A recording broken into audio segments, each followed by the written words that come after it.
রোজার মাস পড়ার পর থেকে একটা মানুষেরও পিছনে লাগতে পারছি না। ভাই দাঁড়া, রোজার মাসটা চলে যান, দেখছি মজা।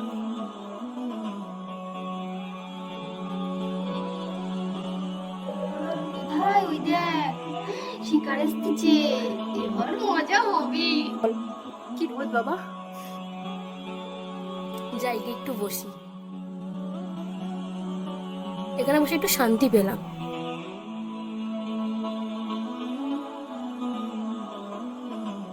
কি গরম, আল্লাহ।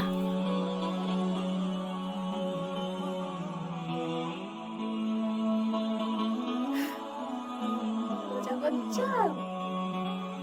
পানি খাবি কি রে? এ আল্লাহ, আমাকে একটু ধৈর্য দাও। এই পানি খাবি? পানি খা। পানি খাবি? একটা পানির বোতল, পানি খেয়ে নেই, আর কষ্ট সহ্য হচ্ছে না। তুই কি করছিস? শয়তানের কবলে পড়ে তুই রোজা ভেঙে দিচ্ছিস? হায় আল্লাহ, আমি কি ভুল কাজ করতে যাচ্ছিলাম? আল্লাহ আমাদের 30টা রোজা রাখার তৌফিক দান করুক, আমিন।